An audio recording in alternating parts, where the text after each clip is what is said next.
வணக்கம். வாங்க இன்னைக்கு ஒரு முக்கியமான விஷயத்தை பத்தி பார்க்கலாம்.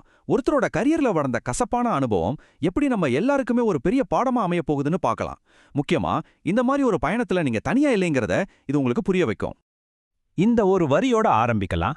நம்ம படிச்ச படிப்புக்கும் வேலையில நிஜமா நடக்கிறதுக்கும் சம்பந்தமே இல்லாதப்போ நமக்குள்ள ஒரு ஏமாற்றம் வரும்ல, அந்த உணர்வை தான் இந்த வரி கரெக்டா சொல்லுது. இது சும்மா கோவத்துல சொல்ற வார்த்தை இல்ல, இதுக்குள்ள ஒரு ஆழமான விரக்தி ஒளிஞ்சிருக்கு. சார், இங்க நம்ம கோபால்னு ஒருத்தரோட கதையை பார்க்க போறோம். இவர் ஒரு ஃப்ரெஷ் கிராஜுவேட். அவர் செய்ய வேண்டிய எல்லாத்தையும் கரெக்டா தான் செஞ்சாரு. ஆனா கடைசியில அவருக்கு கிடைச்சது என்னவோ குழப்பமும் அவமானமும் தான். இந்த கதை நம்மள பலரோட கதையா கூட இருக்கலாம். சரி, இந்த டைம்லைனு கொஞ்சம் பாப்போமா? ஆரம்பத்துல இருந்தே ஒரு கன்ஃபியூஷன் இருக்கிறது நம்மால பார்க்க முடியுது. நம்ம எஜுகேஷன் சிஸ்டம் நிஜ உலகத்துக்கு தேவையான அறிவை கொடுக்கல. ஒரு சயின்டிஸ்டுக்கும் என்ஜினியருக்கும் என்ன வித்தியாசம்னு புரிஞ்சுக்கவே அவருக்கு பல வருஷம் ஆயிருக்கு பாருங்க. இந்த மாதிரி அடிப்படை விஷயங்கள்ல இருக்கிற கேப் தான் பின்னாடி பெரிய சுரண்டலுக்கு கதவை திறந்து விடுது. இப்போ ஃபீலிங்ஸ் எல்லாம் ஓரமா வச்சுட்டு ஃபேக்ட்ஸ் என்ன சொல்லுதுன்னு பார்க்கலாம். அவரோட கரியர்ல உண்மையில என்னதான் நடந்துச்சுன்னு நம்ம அலசி ஆராய போறோம். ஏன்னா டேட்டா எப்பவும் பொய் சொல்லாது இல்லையா? நம்பர்ஸும் நடந்த சம்பவங்களும் நமக்கு ஒரு தெளிவான கதையை சொல்லும். வெறும் வார்த்தைகளை நம்பாம சம்பளத்தையும் டைம்லைனையும் வச்சு உண்மையை தெரிஞ்சுக்கலாமாங்க. இந்த டேபிள கொஞ்சம் பாருங்க. சேலரி ஏறுறது ரொம்ப ரொம்ப மெதுவா இருக்கு.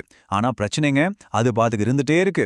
லாங் ஒர்க்கிங் ஹவர்ஸ், என்ன செய்யணும்னு ஒரு கிளாரிட்டி இல்ல, ஒரு அன்ப்ரொஃபஷனல் கல்ச்சர், மொத்தத்துல உழைப்புக்கு தேத்த சம்பளமும் இல்ல, மரியாதையும் இல்ல. அதுதான் இங்க பாயிண்ட்.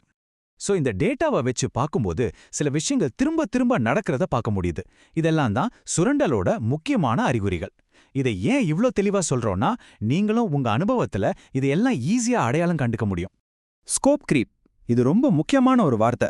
சிம்பிளா சொல்லணும்னா, ஒரு வேலைன்னு சொல்லி உங்களை வேலைக்கு எடுத்துட்டு எந்த டாக்குமெண்ட்டும் இல்லாம வேலையை அதிகப்படுத்திக்கிட்டே போறது தான். கோபாலோட கதையில இது ஒரு பெரிய பிரச்சனையா இருந்துச்சு. இது எந்த வேலையிலையும் ஒரு பெரிய ரெட் ஃபிளாக். இப்போ நாம ஒரு முக்கியமான கட்டத்துக்கு வர்றோம். நான் இப்போ உங்ககிட்ட நேரடியா பேசுறேன். ஒருவேளை இதே மாதிரி அனுபவம் உங்களுக்கும் இருந்திருந்தா ஒண்ணு மட்டும் நல்லா புரிஞ்சுக்கோங்க. தப்பு உங்க மேல இல்ல. நாம நம்ம மேல பழிய போடுறத விட்டுடு சிஸ்டம் எங்க ஃபெயில் ஆச்சுன்னு பார்க்கலாம். அவங்க சொன்னதை நீங்க செஞ்சீங்க, அவ்வளோதான். உங்களுக்கு கொடுத்த இன்ஸ்ட்ரக்ஷன்ஸை நீங்க ஃபாலோ பண்ணீங்க. நீங்க எந்த தப்பும் பண்ணல. என்ன செய்யணும்னே ஒரு கிளாரிட்டி இல்லாதப்போ கூட நீங்க கஷ்டப்பட்டு வேலையை முடிச்சு கொடுத்தீங்க. இது உங்க திறமையும் பொறுமையும் தான் காட்டுது. நடந்ததுக்கு சரியான பேரை வச்சு கூப்பிடுவோம். நீங்க ஒரு நச்சுத்தன்மையான சுரண்டல் சூழல்ல மாட்டிக்கிட்டீங்க. இதுதான் கிளாசிக் ஸ்டார்ட் அப் எக்ஸ்ப்ளாய்டேஷன்.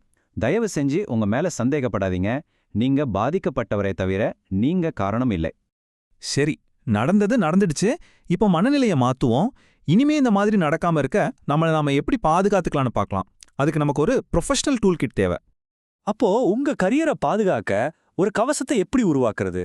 இந்த கேள்வியை நான் நேரடியா உங்ககிட்ட கேட்கிறேன். ஏன்னா இதுக்கப்புறம் நாம பார்க்க போறது வெறும் தகவல் இல்ல, உங்களுக்கான ஆக்ஷனபிள் சொல்யூஷன்ஸ். எந்த வேலையில சேர்றதுக்கு முன்னாடியும் இந்த 5 டாக்குமெண்ட்ஸ் உங்க கையில இருக்கணும். இது ரொம்ப ரொம்ப முக்கியம். இதெல்லாம் தான் உங்களுக்கான கவசம். இதுல எந்த காம்ப்ரமைஸும் பண்ணாதீங்க. இது ஒவ்வொன்றும் ஏன் அவசியம்னு நீங்க புரிஞ்சுக்கிட்டாலே சுரண்டல இருந்து தப்பிச்சிடலாம். இந்த சார்ட்டை பாருங்க, சிம்பிளா புரியும். முறையான டாக்குமெண்ட்ஸ் இல்லாம வேலை செஞ்சா ரிஸ்க் எவ்வளவு அதிகம்னு. உங்க சேலரி, உங்க ஜாப் செக்யூரிட்டி, உங்க மன நிம்மதி எல்லாமே டேஞ்சர்ல இருக்கும். சரி, இப்போ கடைசி பகுதிக்கு வந்துட்டோம். ஒரு மோசமான அனுபவத்தை எப்படி நமக்கான சக்தியா மாத்துறதுன்னு பார்க்கலாம். நம்ம கடந்த காலத்தை ஒரு நல்ல எதிர்காலத்துக்காக எப்படி யூஸ் பண்றதுன்னு இப்போ தெரிஞ்சுக்க போறோம். இது ரொம்பவே பவர்ஃபுல்லான ஒரு ஐடியா. உங்க கதையை நீங்க எப்படி சொல்றீங்கிறத மாத்தணும். ஐயோ நான் ஏமாந்துட்டேன்னு சொல்றதுக்கு பதிலா நான் இதுல இருந்து பாடம் கத்துக்கிட்டேன்னு சொல்லணும். எனக்கு சம்பளம் கம்மியா கொடுத்தாங்கன்னு சொல்றதுக்கு பதிலா என் மார்க்கெட் வேல்யூ என்னன்னு நான் தெரிஞ்சுக்கிட்டேன்னு சொல்லுங்க.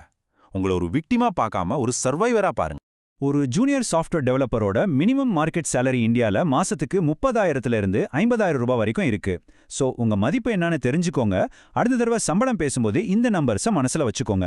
இது உங்களுக்கு ஒரு பலத்தை கொடுக்கும். இப்போ உங்க அடுத்த இன்டர்வியூல எப்படி பேசணும்னு ஒரு சூப்பர் ஸ்கிரிப்ட சொல்றேன். நான் ஆரம்ப கட்ட ஸ்டார்ட் அப்கள்ல வேலை செஞ்சிருக்கேன். அங்க ப்ராஜெக்ட்ஸ் அடிக்கடி மாறும். லாங் ஹார்ஸ், ஸ்கோப் சேஞ்ச் இதெல்லாம் ஹேண்டில் பண்ணி ப்ரெஷர்லயும் ரிசல்ட் கொடுத்துருக்கேன். இப்போ தெளிவான எதிர்பார்ப்புகள் இருக்கிற ஒரு நல்ல கம்பெனில சேர விரும்புறேன்னு சொல்லுங்க. பாத்தீங்களா, உங்க நெகட்டிவ் அனுபவத்தையே ஒரு பாசிட்டிவான பலமா மாத்திட்டீங்க. இத நம்பிக்கையோட சொல்லுங்க. அப்போ கடைசியா நாம தெரிஞ்சுக்க வேண்டிய விஷயங்கள் என்ன? உங்க மோசமான அனுபவங்களை ஒரு ஸ்கில்லா பாருங்க. வேலைக்கு சேர்றதுக்கு முன்னாடி டாக்குமெண்ட்ஸ் கேளுங்க. மார்க்கெட்க்கு ஏத்த சம்பளத்தை கேளுங்க. உங்க கதையை ஒரு மீண்டு வந்தவரோட கதையா சொல்லுங்க. இந்த செக்லிஸ்ட்டை மட்டும் மனசுல வச்சுக்கோங்க. சரி, இப்போ உங்களுக்கு சுரண்டலோட அறிகுறிகள் எல்லாம் தெரியும். ஒரே ஒரு கேள்விதான். இனிமேல் நீங்க என்னைக்கும் கண்டுக்காம விட மாட்டேன்னு நினைக்கிற அந்த ஒரு எச்சரிக்கை அறிகுறி எது? இந்த கேள்வியோட நான் முடிச்சுக்கிறேன். யோசிச்சு பாருங்க, நீங்க கத்துக்கிட்டதை உங்க வாழ்க்கையில எப்படி பயன்படுத்த போறீங்கன்னு. கண்ட்ரோல் இப்போ உங்க கையில இருக்கு.